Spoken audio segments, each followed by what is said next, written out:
All right, the title is Jonah's Journey to the Bitter End. Bitter end. Now, if you were going to use one word to describe Jonah, it would be bitter. He was bitter from the beginning to the end. Let's discover what we see in the book of Jonah. Jonah chapter 1, look at verse 1. Now the word of the Lord came unto Jonah, the son of Amittai, saying, Arise, go to Nineveh, that great city, and cry against it, for their wickedness has come up before me. Now that's a great call. Imagine that. God, the Almighty, reaches down and taps you on the shoulder and says, hey, I need you to do something for me. So that's a pretty good, wouldn't you consider yourself somebody? In a sense, if he's asking you to do something, he wants to be able to depend on you. That's good. That was a great call. Let's see what he did with it. Verse 3. But Jonah rose up to flee unto Tarshish from the presence of the Lord, and went down to Joppa, and he found a ship going to Tarshish, so he paid the fare thereof, and went down into it, to go with them to Tarshish from the presence of the Lord. Now he paid for that on a credit card. You know how I know it was a credit card? Because he kept paying. If it had been cash, it would have been one payment and it was done. But he did it just like all Americans do. We use a Visa or MasterCard, whatever, and he just gets to keep on paying and keep on paying and keep on paying. Verse 2. What did God tell him? Arise, go.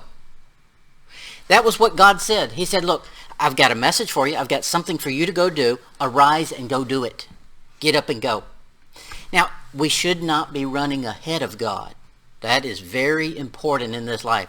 It's hard to learn that, to be patient and wait on him. It seems like we're always having to wait on him, but there's times he says, get to moving. And when he says it's time to go, you'd better go. Remember when the children of Israel left Egypt? They had to go in a hurry. That's the way it seems like he works. He goes long times, and we think, oh, it's been way too long. And you know the separation between Malachi and Matthew. That's what, 490 years or whatever it is. That seems like a long time. But that's not as long as the separation between Genesis 3 and Matthew. Big time gap there. But the Bible says in the fullness of time, Jesus was sent. God says, I did it just right on time. Man would say, man, we're way late now. It feels like in this age, things are collapsing around us faster than we can see it, spiritually. And we think, man, come on back, get it over with already. It's time. No, he'll come right on time. Now, I think that time might be tomorrow or today. It's getting close, that's for sure. Look at Isaiah. Isaiah chapter 58. Isaiah 58, verse 1 to 2. When God says, get up and go, I want you to preach a message for me. Here's what he wants you to do. Isaiah 58, verse 1 to 2. Cry aloud, spare not. Lift up thy voice like a trumpet, and show who? My people their transgression, and the house of Jacob their sins. Now this is, you would think, to another Christian, it wouldn't be that harsh. It would be, hey, we're on the same page. My horses are like your horses, and let's all just get along and let's have a discussion about something we can change together. No, he says my people need to hear this loud and clear. Sin's always to be preached hard against. That's a Bible message. Verse 2. Yet they seek me daily. That sounds like people who claim to be his people, and delight to know my ways, as a nation that did righteousness and forsook not the ordinances of their God. Sometimes God has a harsh message against sin to his people that nobody from the outside would look and say they need that message. You'll find it in your own life. You'll start giving somebody a message, and you think, while you're doing it, why am I saying this? This is not really where we need to go. And lo and behold, you'll find out it was exactly what you needed to go to. God's word convicts of sin. And if you'll be submitted to his word and his message, he'll direct it. He says, they ask of me the ordinances of justice. They take delight in approaching to God. This is all an act. He says, nope, we're going to go preach against sin. That cuts through all the false act. The only thing that can do that is the word of God. I can't do that. A man can't do that. You can't make up a message that cuts through and applies to every person right where they are. Only God can do that. Look at Ezekiel chapter 2. Ezekiel 2, verse 7. We look around this wicked world, we see sinners and Christians acting super wicked. And we think, I'm going to go tell them off. Well, you better not. You better let God do it. Because we're not the gatekeeper of righteousness versus sin. He is. It can be done when he says do it, but you better do it the correct way. Here he says, Ezekiel 2, verse 7, thou shalt speak my words, plural. Not word singular, as in the basic message. That's what these modern perversions are. They're the basic idea, but not the actual words. God says, speak my words. If you don't have them, you ain't speaking them. It's that simple. And a lot of people who have them still aren't speaking them. They might as well have a modern perversion. He says, thou shalt speak my words unto them, whether they will hear or whether they will forbear, for they are most rebellious. That fits. That fits. He says, what I want you to do is go speak, and when you speak, don't make up something, don't get self-gratification because you told somebody off. And we can do that. We can jump in the flesh, and the flesh will tell us, let's go be spiritual and gratify the flesh at the same time. We can do that. We can say, you're acting wicked, and buddy, I'm going to hit you with this Bible, and I'm going to beat you into a pulp, and then not use God's words. And then we've just patted ourselves. We felt better because, we vented a little. But that's not what God wants us to do. He wants us to speak his words. He can vent. He's the keeper of vengeance. It's his. It belongs to him. Look at Ezekiel 2. Look at verse 3. And he said unto me, Son of man, I send thee to the children of Israel. Now, I know this is Old Testament, and it's Israel the nation. And God's not done with Israel the nation. However, this sure fits into Christians. Sometimes the Christians are more hard-hearted than the lost. I don't know why that is. To the children of Israel, a rebellious nation that hath rebelled against me, they and their fathers have transgressed against me even unto this day. Whew. Now, it's not so much that Christians are more hard-hearted than the world. We're all equally hard-hearted by nature. But it's this. We've seen the goodness of God, so there's no excuse. We shouldn't get hard-hearted. The world, they may have seen it in theory, but not experienced it physically. God doing something special in and through them. However, for a Christian, there's no excuse. Look at Micah chapter 3.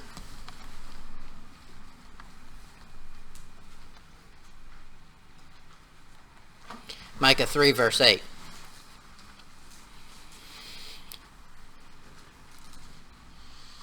Identify a God-called preacher this way. Micah 3, verse 8. But truly I am full of power by the Spirit of the Lord, and of judgment, and of might, to declare unto Jacob his transgressions, and to Israel his sins. That would not fly in most mega churches. That's a real preacher right there. That's somebody giving a message direct from God. Verse 9. Hear this, I pray you, ye heads of the house of Jacob and princes of the house of Israel, that abhor judgment and pervert all equity. You mealy-mouthed bunch of sissies, listen up. That's what he's saying. Verse 10. They build up Zion with blood and Jerusalem with iniquity. You're acting all sweet and pious, but below it is pure wickedness. That's what he's saying. That's the sermon that ought to come out of a real preacher. Not those words directly, but that's the words God ought to be speaking to you. I was telling Toby, the greatest messages that are preached are not the ones that come from the pulpit. They're the ones that come during the ones from the pulpit. God has chosen to manifest his word through preaching. If you'll submit to preaching, while the preaching is going on, I don't know why he chooses that, but that's what he does. While the preaching is going on, God identifies something with you, and it may not have anything to do with the words that come out of my mouth. You'll be looking at that page, and your eye will wander over to the next verse, and God will say, hey boy, that's you. This is what you need. He doesn't have a clue. Look at this. That's where good preaching comes from, God. Verse 11. The heads thereof judge for reward. They got a motive behind it. When God called Jonah, he didn't give him a quid pro quo, like we've heard so much about. He didn't say, if you do this for me, then I'll do this for you. He didn't entice him. It wasn't sweet, and matter of fact, it wasn't the thing Jonah wanted to hear. He just said, get up and go do this. Arise and go.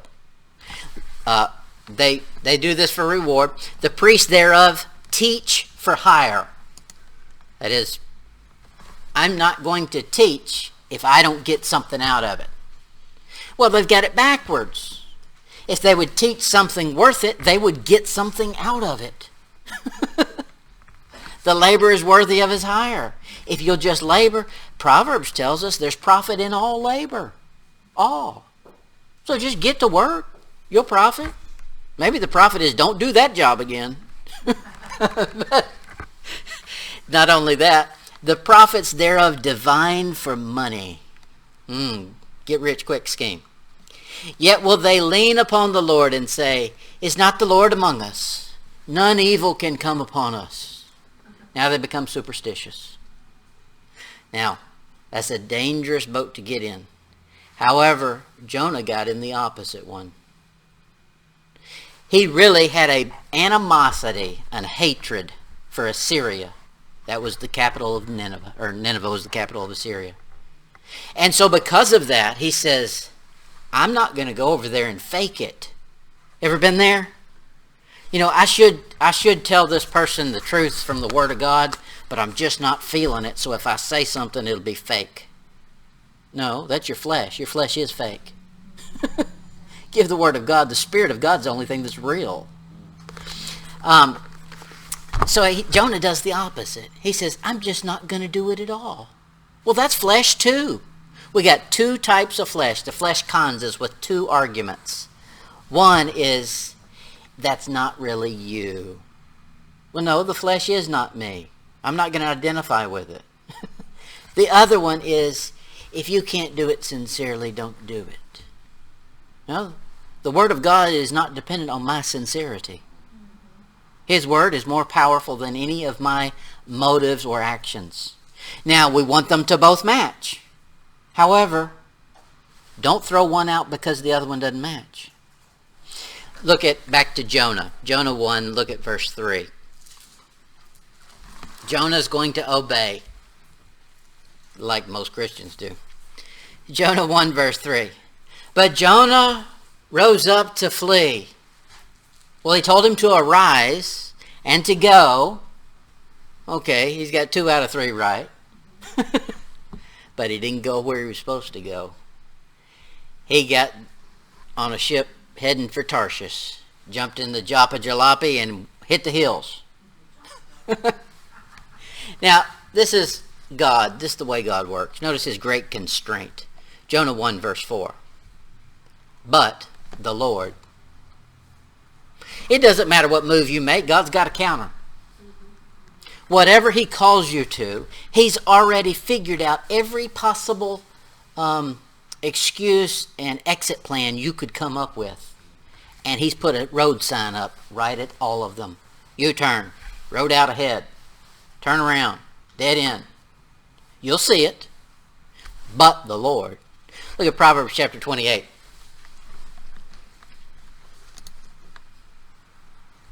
Proverbs 28, verse 1.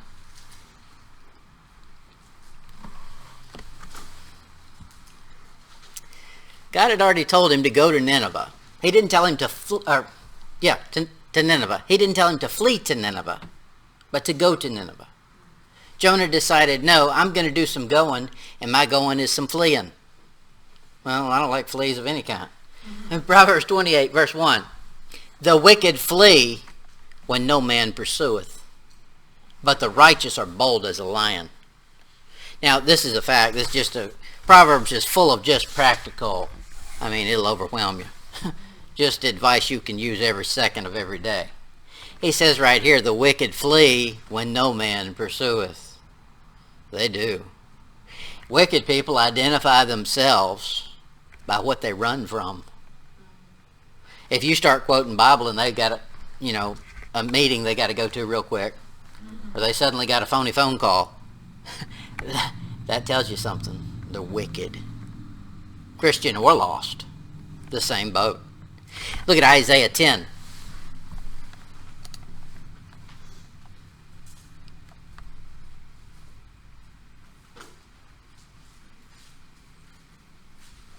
Isaiah 10, verse 3.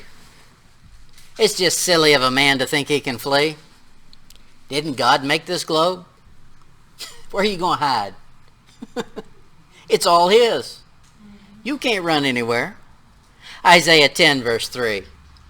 And what will you do in the day of visitation, and in the desolation which shall come from far? To whom will ye flee for help? And where will you leave your glory? He says, okay, I'm just curious.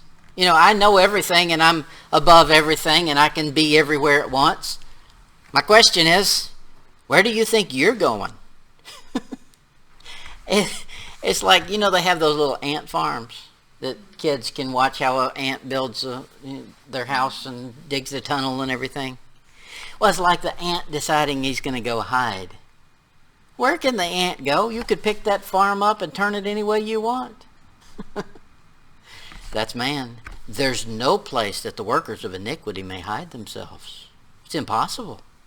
I don't know why we can't remember that. When we want to do wickedness, we think for some reason, God won't see this one. No, he will. Look at James chapter 4. James 4, verse 7. God does intend you to do some fleeing, and he intends the devil to do some fleeing. You're to flee certain things. You're to flee fornication. You're to flee youthful lusts. You're to flee a lot of things. You're not to flee from the devil. You don't flee from him, because he'll catch you. He's faster than you. Don't flee from him. Here's what you should do. Verse 4. Submit yourselves therefore unto God, resist the devil, and he will flee from you. You see, it's not enough for a Christian to try to soak himself in good deeds and say, if I get involved in the church functions of this or that, or I give so much to this organization, or I bill myself as a great self-righteous man, the devil won't mess with me. Wrong. You have to resist the devil, and then he'll run. If you're not resisting the devil, he's already caught you. We've got to put him on the run. Now, it's interesting that Jonah starts acting like the devil. Literally. He's fleeing. He's fleeing from the presence of God. That's what the devil does. He flees from God.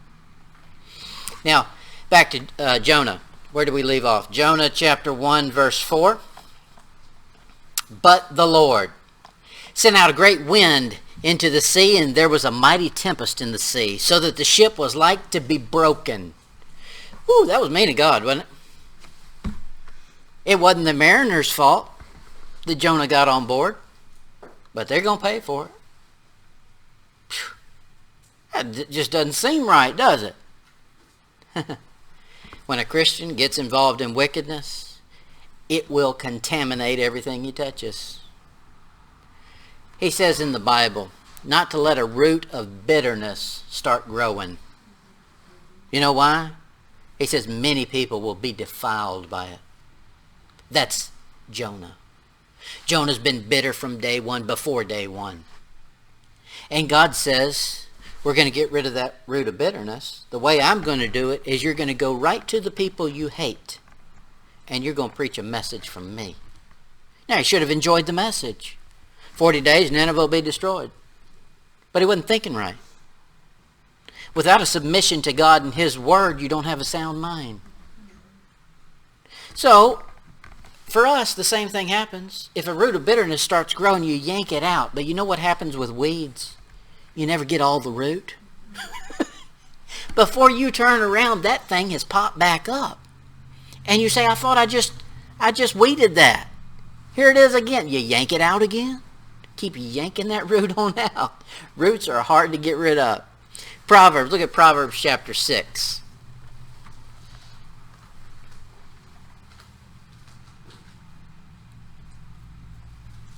Proverbs 6, verse 12.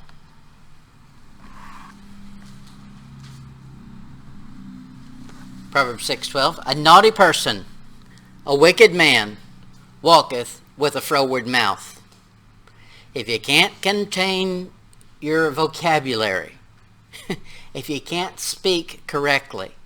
Now, of course, curse words fit that. But there's more than curse words that fit that. If you can't speak Bible, if you can't speak peaceably, if you're always ornery and hateful, that fits most Bible-believing Christians, then you might be a froward and a wicked person. Because your mouth hasn't learned what your theology in your head knows. The two should work hand in hand. Verse 13. He winketh with his eyes. Now he's speaking nice. He speaketh with his feet. He teaches with his fingers. He's a faker. Verse 14. Frowardness is in his heart. He deviseth mischief continually. He soweth discord. This is a big thing, and if you just open your eyes and look around, you'll see it. Discord. Christians should have a unity, a bond together, because we've got the same spirit. That's the only thing that's the same about us, is the Spirit of God. The rest of us are all completely different, and God will use our differences and fine-tune them. That's fine. However, the Spirit of God should be the common denominator, the glue that holds us together. Well, you know what the devil does? He says, I want some glue remover. The way he tries to remove the bond that only God gives is by discord. So he wants to start an argument. He wants to pull this person away and this one away. God didn't make us hermits. The Spirit of God is intended to attract to the Spirit of God. And if he can sow some discord in there, whoever he uses to do it is fine. If he can sow some discord, he's going to yank this one out. He's going to keep this one from talking to this one. He's going to show the doctrinal error in this one over here so you won't have anything to do with that guy. And you get over it. We've all got problems. We've all got some kind of a doctrinal error. When we get to heaven, we'll see how many. However, the Spirit of God is so powerful and so unifying that if the devil can, he'll pull us apart so that we can't enjoy what God's given us to enjoy. Verse 15. Therefore shall his calamity come suddenly. Suddenly shall he be broken without remedy. Ouch. We've seen the verse that says, he that being often reproved and hardeneth his neck shall suddenly be destroyed, and that without remedy. But it's not just the rebel who's destroyed without remedy. It's the one who likes discord. It's the one who likes to talk froward with his mouth. Ouch. God's a powerful God. People ignore that nowadays. But if you understood that, you'd fear him. He's to be feared because he destroys, and when he decides to destroy, it's suddenly. We'll find it if we ever get to the end of this thing. Proverbs chapter 25. Proverbs 25, verse 19.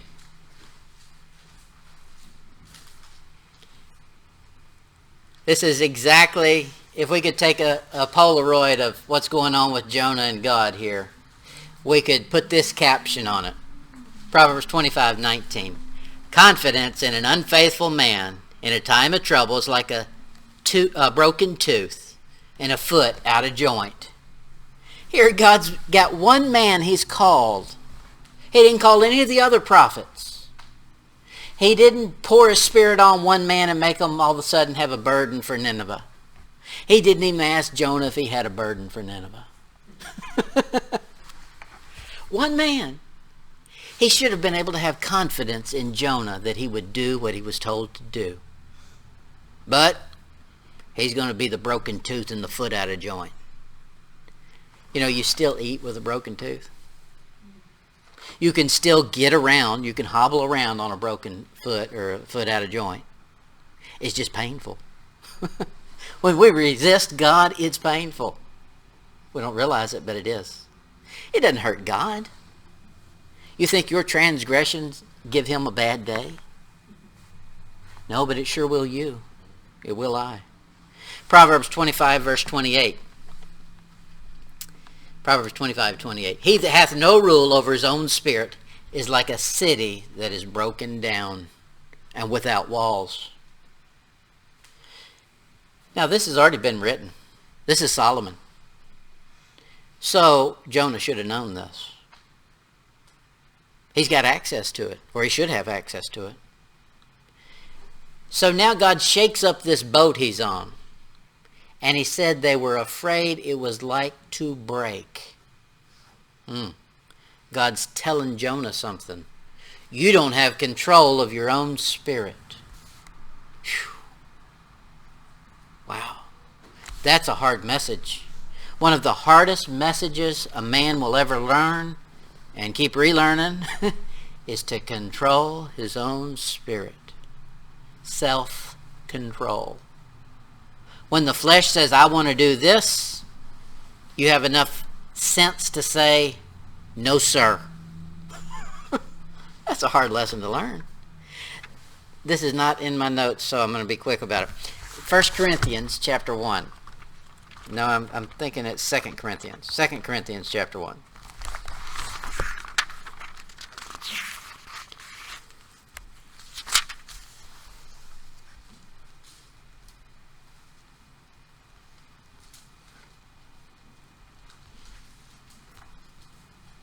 Second Corinthians 1, look at verse 8.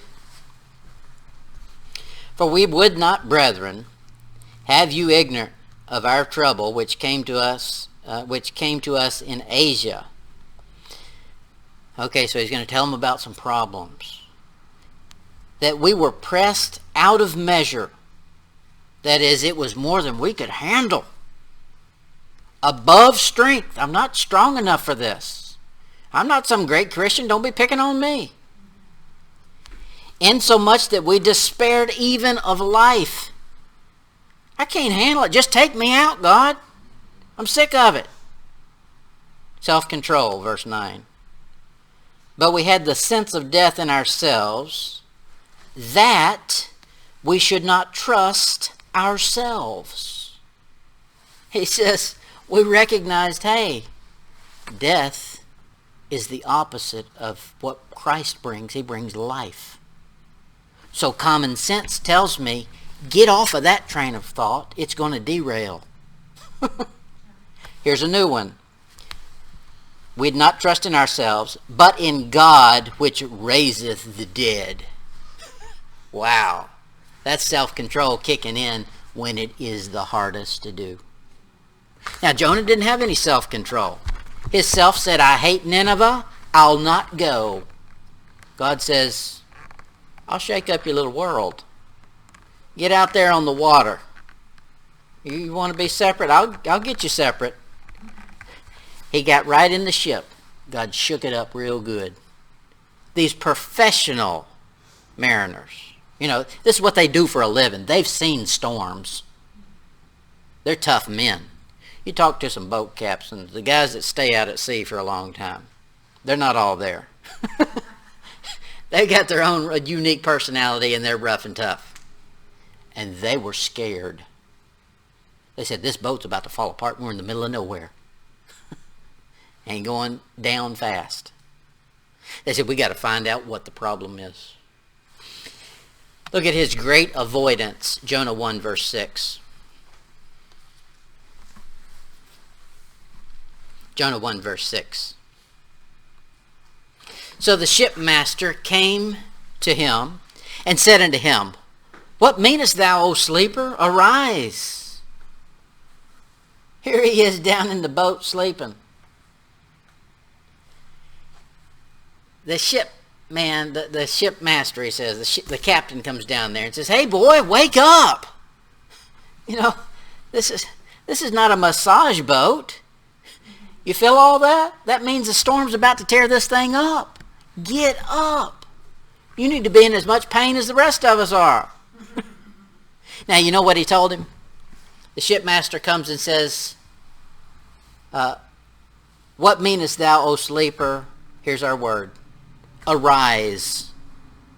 Isn't that the same thing God told him? Sure it is. Verse 2. Arise. Go to Nineveh. Wake up, boy. That was God's message from the beginning. He said, I hate Assyria. God's saying, wake up, boy. I want to deliver them. You know what our thought naturally is? I hate the wicked lost world because they're doing all these wicked things. God's saying, wake up. Arise. I died for them. Wow, that's a tough message. Now, here's the heathen coming to Jonah, and they say this. Arise. Call upon thy God. We've already tried ours. If so be that God will think upon us, that we perish not. Whew. Well, in verse 3, we saw that he fled from the presence of the Lord. Now they're telling him, wake up, go back to the presence of the Lord. Isn't that amazing? God preaches to the prophet from the heathen. Imagine that. That means we should be very studious. This whole world is run by God. And he'll even use the heathen to preach us a message. We better be careful what we discount. These people were telling him, wake up, talk to God. You and God get one-on-one and get this thing figured out for us. He's a sleeper. Now, notice Jonah's sleep. It's not the sleep of innocence or confidence. He's not sleeping because he's satisfied, he's fulfilled, and he was successful in the mission that he had. He had accomplished all his goals for the day. That was not how he went to sleep. He's sleeping out of avoidance. He's sleeping to create his own virtual world where he is the captain. But it doesn't work. God still speaks to a man's conscience. Look at Ecclesiastes. Ecclesiastes 5.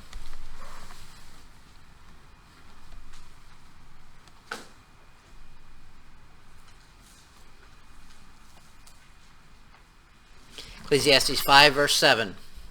For in the multitude of dreams and many words, there are also divers vanities. Now that's what he wanted. He said, I'm going to go to sleep and I'm going to dream about some vanity. Something I just really enjoy. I won't have to think about all these problems that are going on. I won't even notice that the ship's about to fall apart. If I just sleep hard enough. He probably took him some extra sleeping pills. But the rest of our verse says, but fear thou God. How are you going to fear God in your sleep? He'll make sure you do. Job chapter 7.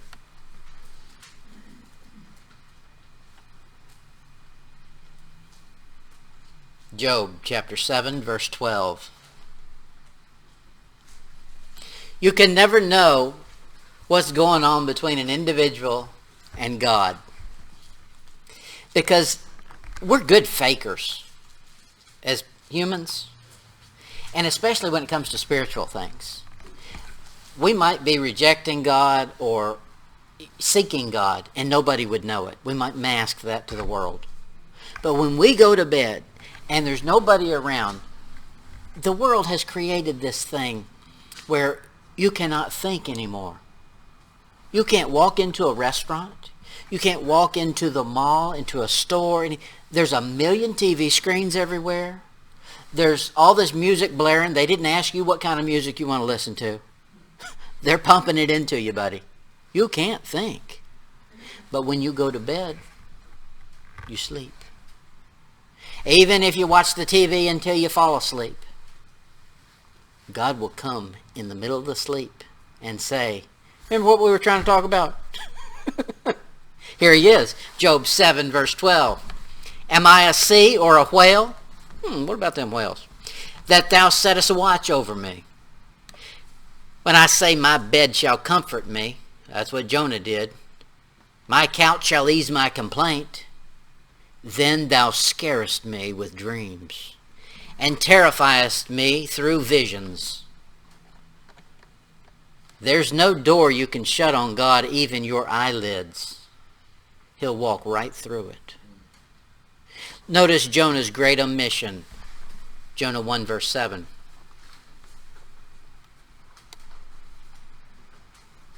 And they said, everyone to his fellow. They finally got Jonah up. Come and let us cast lots, that we may know for whose cause this evil is upon us. What's Jonah's response? He knows the answer to that. But he's going to keep quiet. Christians do that. The lost world around us says, there's no hope, man. It's just But we've got hope. Don't keep quiet. Open up your mouth, even if you feel hopeless that day. Because that's the way the devil works.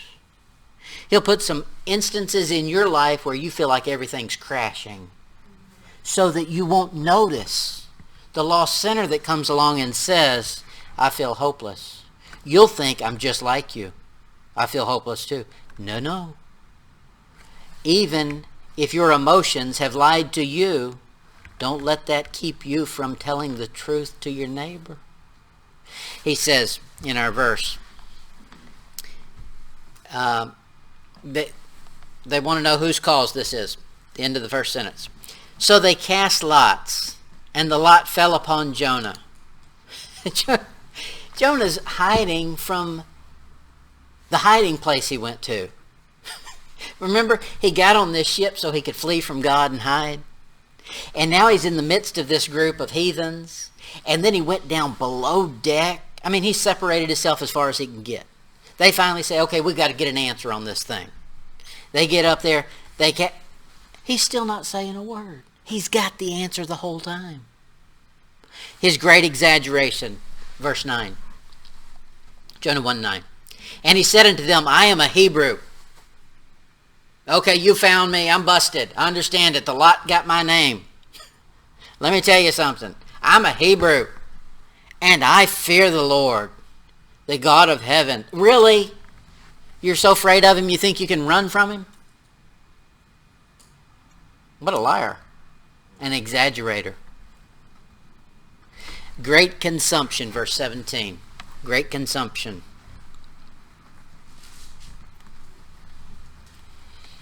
When our resources ends, God's have just began, whatever. Jonah 1:17. Now the Lord had prepared a great fish to swallow up Jonah. He thought he was having a bad day. Just hang on. Until you turn in submission to God, your day can always get worse. And Jonah was in the belly of the fish 3 days and 3 nights. Took him a long time to repent, didn't it? You know, he's pretty stubborn. That's what bitterness will do to you. It'll deceive you. It'll make you think, even when you're in the midst of dying, that you can make your own world. 3 days for him to sit and sulk. Exodus chapter 23.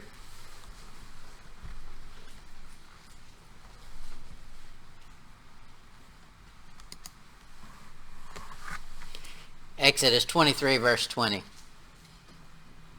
We're getting a little insight into the supernatural world and how it interacts with this natural world. Exodus 23, 20. Behold, I send an angel before thee to keep thee in the way and to bring thee into the place which I have prepared. For Jonah, what was that place? A fish's belly. An angel stepped out there on the water, walked right over to the boat, took a hold of it, and started shaking it. The men in the boat said, what do we do? Jonah says, let me get out. That's because God had prepared everything ahead of time.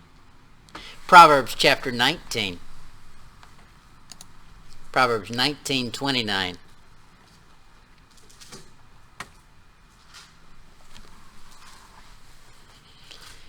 Proverbs 19:29. Judgments are prepared for scorners, and stripes for the back of fools. Now we don't think of that. Look at that verse. That's a weird verse. How do you prepare the stripes?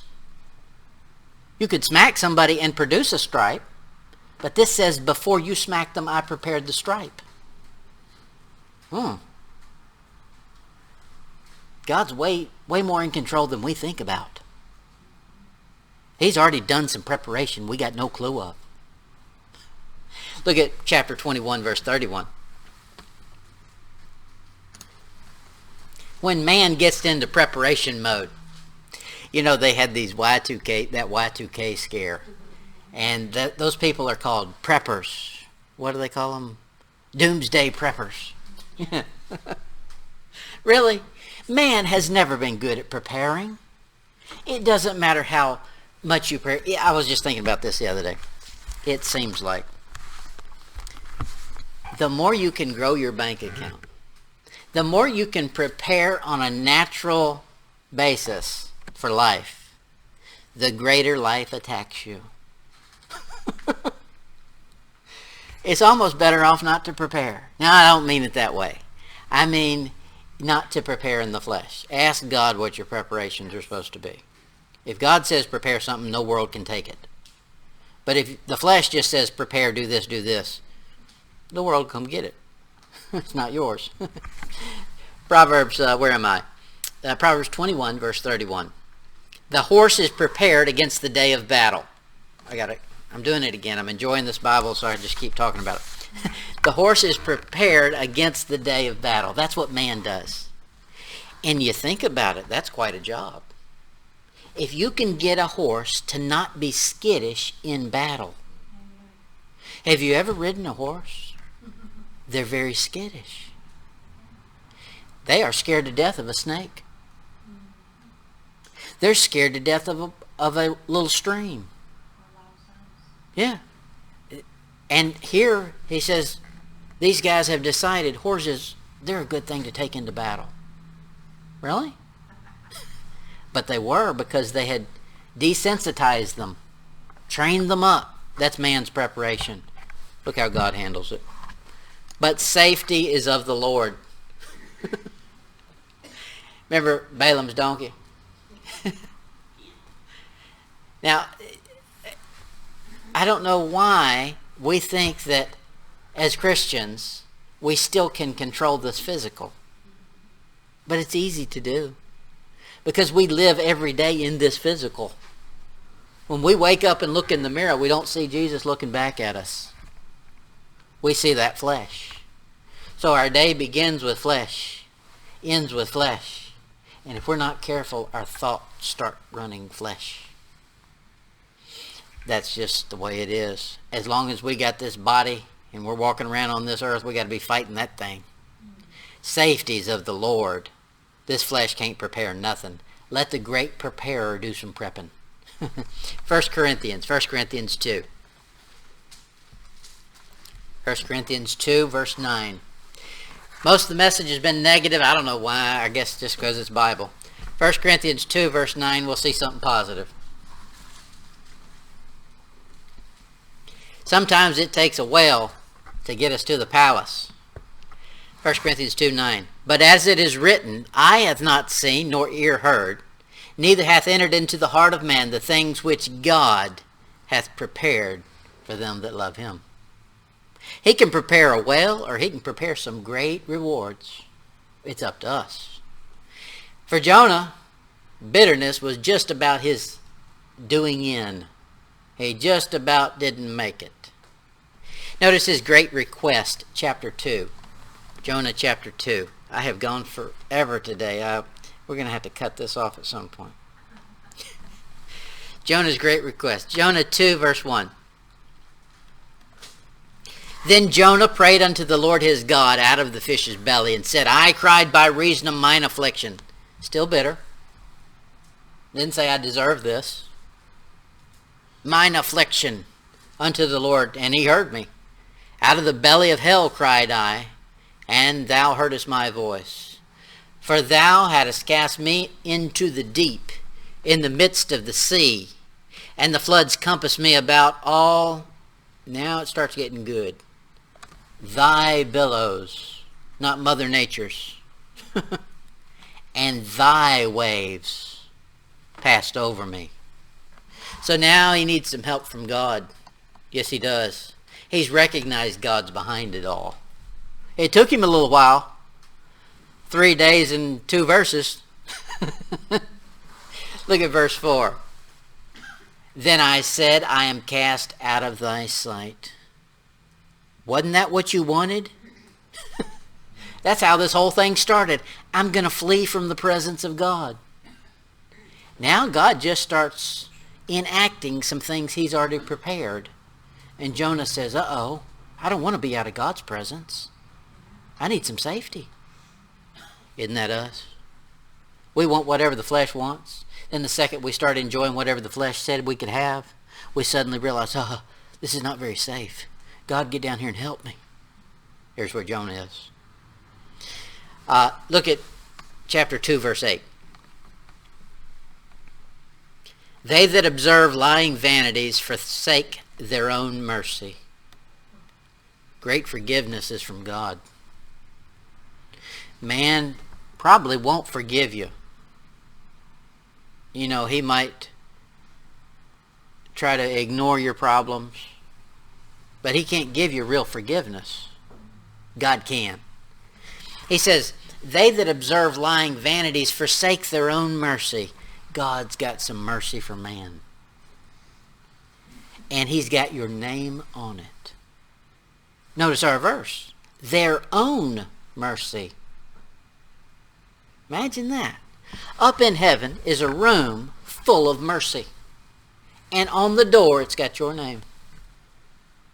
And you can walk in, he says, let us come boldly to the throne of grace that we may find grace and mercy to help in the time of need. Okay. You'll walk into the throne room. He'll say, yours is the third door down there on the right. You'll see your name. But we also have this fleshly ear, and we'll hear some lying vanity. And before we get to that room with our name on the door, we might turn and avoid it. Well, then you don't get the mercy. Go get on in there and open the door. Get the mercy. Verse 9, but I will sacrifice unto thee. Really, from a whale's belly? How are you going to do some kind of sacrifice? Think about it. He's sitting in the belly of a whale. Where's he going to get a spotless lamb? Where's he going to get a turtle dove? That's not the kind of sacrifice he's going to do. With the voice of thanksgiving. Wait a minute. I'm sitting here in the belly of a whale. I'm out in the middle of nowhere. I was in nowhere when they threw me into even more nowhere. Now I'm in the belly of a whale and I don't know where he's going. But I'm going to be thankful. It doesn't matter how bad it gets. There's something we can be thankful for. The reason man refuses to be thankful is because he's bitter. Bitterness will steal your thanks to God. I will pray that I will pay that I have vowed. Salvation is of the Lord. Now, we think that's sweet and we miss over it. But what he says is, I'll pay what I owe. You owe God thanks. always. Then he says, salvation is of the Lord. That means if I get saved or not, it don't matter. That's God's responsibility. I'm in the belly of a whale. I owe him some thanks. You owe some thanks, whether life gets any better or not. You're not working a bargain with God by saying, I'll be thankful if you fix this. You owe him that. Now, God is a great forgiving God. Look at verse 10, Jonah 2:10. Great forgiveness. And the Lord spake unto the fish, and it vomited out Jonah upon dry land. God gave him a cruise ship that he didn't know anything about. He was on a submarine, buddy. And nobody was able to get it on their radar. But Jonah was moving fast. And he took him right to the spot God told him to. Now notice, the fish is not as stubborn as Jonah. God doesn't have to keep telling the fish. God didn't tell the fish on day one and it took 3 days for the fish to decide to do it. No, when God said do this, the fish moved. Look at chapter 1, verse 1. The word of the Lord came to Jonah, verse 3, but he rose up and fled. It's a good thing the fish didn't do that. You know, that fish may have ended up, in South America somewhere. They say that these whales have humongous territories that they roam. And I don't know how much he knew about the whales. National Geographic has told us all this information. Who knows if it's true or not. But they act like they could travel, thousands and thousands of miles. And that's a normal circuit for them. Well, it's a good thing the whale wasn't feeling rebellious that day. He would have ended up on the other side of the world and been Columbus. Now look at the simplicity of just obedience. Chapter 3. Chapter 3. Verse 1. And the word of the Lord came unto Jonah the second time, saying. Now isn't it good that God gives us a do-over? He does. Now, it's painful to get to that point where he's ready to give us a do-over.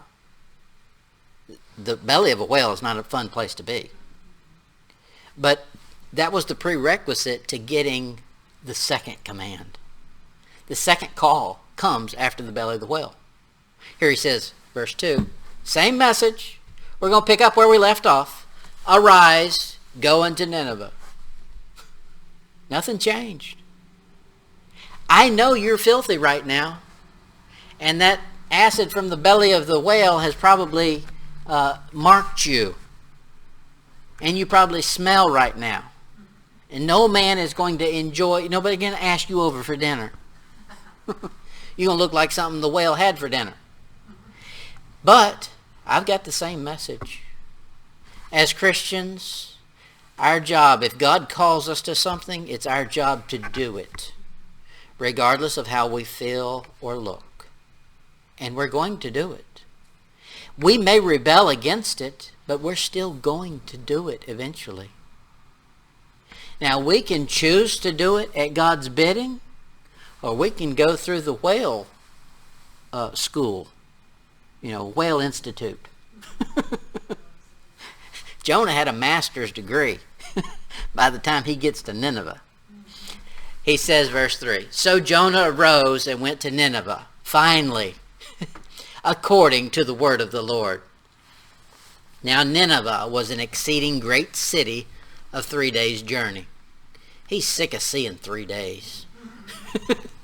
He's been in the belly of that whale for 3 days. Now he's got to walk all the way, I can't get into all that. He got a supernatural trip to Nineveh once he got on land. But now he's got to walk through this city that's a 3-day journey into the city. That's a big city. That's the capital of Assyria. Nineveh was a great city, as far as the world was concerned. Verse 4, and Jonah began to enter into the city a day's journey, and he cried and said, yet 40 days, and Nineveh shall be overthrown. He's still bitter, though. He got the right message when it was personalized. when it was him. He turned to the Lord. But it's the message God always preaches is repent. And once we get it accomplished personally, then we've got to repent of how we see other people. Jonah was prejudiced against the Ninevites, against Assyria. They had been persecuting his people. That would be like God calling Mushi Diane and saying, I want you to go preach to Hitler. No. That's Jonah. He's saying, I still hate these people. He didn't ask God for any deals. Now, God, if they turn, will you have mercy on them? He didn't. He should have said, now, God, you know how wicked and rebellious I was, and these people are just like me.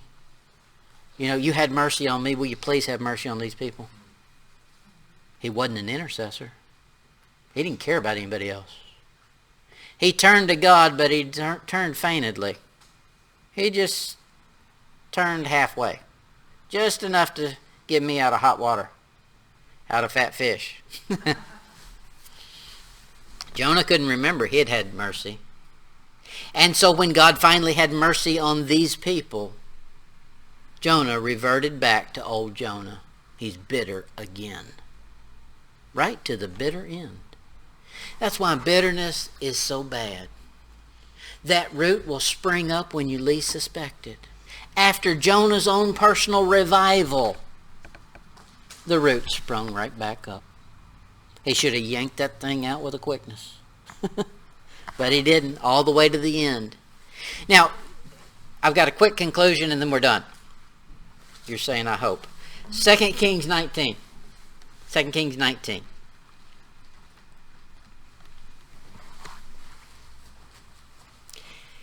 Jonah wanted to take the place of God. Now, I know that's an exaggeration. He wanted God to do what he was preaching. Destroy them. Now, God's going to destroy them. But it's based on man's response. Man has a free will. We do too, as Christians. When we respond right to God, he forgives and restores. When we become rebellious, we go through rebellion training. That's right. 3 days by 3 days. 2 Kings 19:35. And it came to pass that night that the angel of the Lord went out and smote in the camp of the Assyrians 185,000. And they arose early in the morning, and behold, they were all dead corpses. So Sennacherib, king of Assyria, departed and went and returned and dwelt at Nineveh. Okay, he's just been defeated. He goes back to the hometown. He's going to sit down. Now, the end of the story is, I'm just going to read these to you. Nahum chapter 3:7, it says this, And it shall come to pass that all they that look upon thee shall flee from thee, and say, Nineveh is laid waste. Who will bemoan her? Whence shall we seek comforters for thee? Even when Nineveh had a great revival, it wasn't because anybody was bemoaning for her. That's our job, to be intercessors. Yeah, the world's wicked. You're supposed to recognize that and say, God, help. Not God, curse. That's what Jonah wanted to do. He wanted to light it on fire. I brought some hot dogs with me and we're going to have a roast. In Nineveh. Nahum 3 verse 18, he says this, Thy shepherds slumber, O king of Assyria. Thy nobles shall dwell in the dust. Thy people is scattered upon the mountains, and no man gathereth them. There is no healing of thy bruise. Thy wound is grievous. All that hear the bruise of thee shall clap the hand over thee. For unto whom hath not thy wickedness passed continually? Here he says, Nineveh, you're going to reap what you've sown. Now, we've all got a reward for what we've sown. Everybody's sown some wild oats. You know what? Wild oats produce just like good fruit produces. Here's the thing man doesn't realize. God is the great farmer. You know what he can do with your wild oat crop? He can give it a drought. He can dry it up. But it's based on our response to him. Jonah had a bad, bitter attitude. The one lesson we get from the book of Jonah, well, there's many of them, but the one that I wanted us to see is bitterness. Jonah was bitter all the way to the bitter end. And while his audience, they got right. They were doing good. And he wasn't the whole time. And you know what? He was a prophet of God. It doesn't matter how spiritual you are. You still got to fight bitterness.